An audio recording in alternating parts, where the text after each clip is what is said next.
Good morning, everyone. I can report 13 new cases overnight, 8 linked as close household contacts, and the remaining cases are under early investigation. 5 of the 13 were in quarantine during their entire infectious period, and so 8 have spent part of their infectious period in the community. In good news, the number in hospital has dropped to 7, and there is 1 person in intensive care requiring ventilation. Yesterday, 3,311 tests were conducted, so thank you to everyone who came forward for testing. This continues to give ACT Health a very good level of surveillance on where the virus is at in our community. Yesterday was another strong day for vaccination. Over 4,000 doses were administered in ACT government clinics. Now, 61% of those were first doses and 39% second doses, reflecting the pattern of vaccination at this time. Today, we will reach 75% of the population aged 12 and over with at least 1 dose of a vaccine. This number will continue to grow in the coming weeks, with around 70,000 people still waiting on a first dose through an ACT government clinic, and there will be tens of thousands more who will receive their first dose through a primary healthcare provider, either a GP or a pharmacist. Soon, though, we will have administered first doses to everyone who wants one. And then the balance of the vaccination program will shift to second doses, and it will significantly pick up pace. More than half of the ACT population aged 12 and above have now received 2 doses of a COVID vaccine. That is around 185,000 Canberrans. From Monday of next week, the ACT government will start taking bookings in our mass vaccination clinics for 12 to 15-year-olds. Bookings are also available for 12 to 15-year-olds through GPs and will be through pharmacists when the Moderna vaccine arrives. Now, as outlined in the ACT's path forward yesterday, vaccination is the main pathway to move safely beyond our current situation.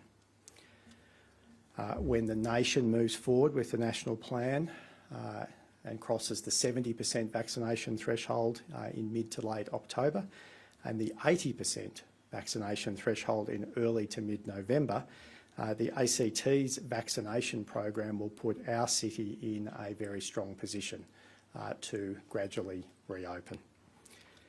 We will support the work that is being undertaken nationally and locally to achieve a COVID normal life as soon as is possible. We will continue to contribute to the work of the National Cabinet, and this includes work, detailed work in this Friday's meeting that will focus on the health system capacity, locally, regionally in New South Wales and across the nation, on public health responses, test, trace, isolate and quarantine, TTIQ, and what that will look like through the 70, 80 and beyond vaccination thresholds, and the public health social measures, the public health restrictions, including how these relate to the national plan and crossing those 70 and 80% thresholds.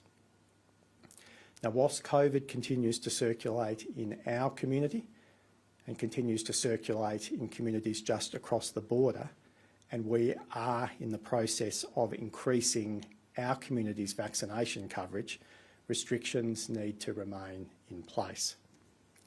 What we are looking to do, though, is to get as many people back to work as soon as we can. We are aware of the impacts on mental health of ongoing restrictions, and we will also be supporting mental health measures and prioritising, as restrictions ease, safe outdoor activity. Given our high levels of vaccination and the speed of our anticipated movement between 70% fully vaccinated and 80% fully vaccinated, we do not anticipate needing proof of vaccination to access public or private services in the ACT. We will move through phases of the national plan to transition Australia's national COVID-19 response. Movement through each phase is triggered when the average vaccination rates across the nation, as well as in the ACT, have reached the required thresholds. As I mentioned earlier, this is anticipated to occur in mid to late October and early to mid-November for the 70% and 80% thresholds respectively. When looking to change our public health restrictions, we will consider those national and local vaccination rates, the levels of community transmission, especially the proportion of cases infectious in the community, our testing rates and our testing turnaround time so that we can quickly isolate positive cases, our ability to test, trace, isolate and quarantine through those transition phases is very important. We'll be focusing on how well the community and business are complying with the restrictions that are in place. We'll be looking at data on the effective reproduction ratio of the virus and the transmission potential within our community. And finally, of course, we will be focused on our health system capacity, with a particular emphasis on the anticipated significant COVID-19 impact in regional New South Wales and the implications that will have for the ACT health system. We expect restrictions to gradually change as we transition through these vaccination phases in October and November, with the caveat that they may need to be adjusted to respond to increased risk of COVID-19 spread. Like our transition out of lockdown last year, the following types of restrictions will gradually change. Home visitation numbers, the number of people allowed to visit, will increase as the situation eases. Gathering sizes will increase when it is safe to do so, noting that outdoors is safer than indoors. Larger events and gatherings may remain restricted for longer. Density restrictions will apply within businesses, venues and facilities. Like last year, business will ask to be applied density limits of 1 per 4 square metres and then phasing down to 1 per 2 square metres for periods of time during the transition. There will be caps on the number of patrons and clients allowed to enter a business. Higher risk businesses and venues will likely need to remain closed or more tightly restricted for longer periods of time. Restrictions within high-risk settings, including residential aged care facilities, disability accommodation, hospitals, correction facilities, including temporary limiting of visits and movements, will also need to be applied during this phase. There will be a gradual return to office buildings and workplaces, so work from home where you can will be a feature like it was last year of our transition. There will be a phased return to face-to-face learning when it is safe to do so.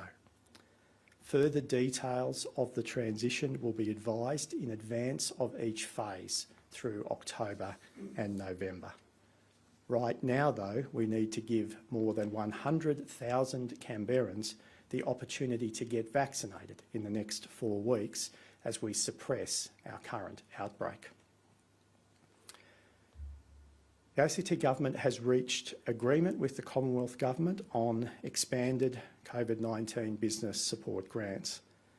Businesses that have already applied and are already in the system will not need to reapply. Increased amounts will be automatically granted. The Commonwealth has indicated that we will discuss further increases that could be made to the amounts available under our business support grants at the 2-week checkpoint on 1 October. Larger businesses are also likely to be able to access top-up payments, and these details are being finalised with the Commonwealth. We have also reached agreement on additional financial support for local businesses particularly hard hit. That includes tourism, arts, events and hospitality areas that have sustained a tough few months ahead of the local lockdowns losing most of their customers to the lockdowns in Sydney, New South Wales, Melbourne and Greater Victoria, and of course the lockout of most other states from the ACT. Further details will be announced later with the Federal Treasurer, and once again I thank Treasurer Frydenberg and his office for their detailed engagement with the ACT Government. Tomorrow the Government will provide details on our community sector support package. This will include significant investments in additional mental health supports and expanded services for vulnerable and disadvantaged groups in our community. This is one of the toughest moments in our city's history. And I want people to know it is okay to reach out and ask for help if you need it. There will be better times ahead for Canberra. Our vaccination milestones are in sight, and our objective through all of this is to keep our community safe and to work towards a safe and happy Christmas and summer holiday period for everyone. For those who've joined late, a quick recap. 13 new cases, 8 are linked, 5 in quarantine for their entire infectious period, 8 who spent part of their infectious period in the community. A reduction in the number hospitalised down to 7, and 1 person still in intensive care. And again, I express my personal thanks to the staff in the intensive care unit and all of the staff and healthcare workers who support those staff in intensive care. This is a significant part of our public health response, and I want to thank all of those who are working so hard to support those who are very, very sick from this virus and this disease.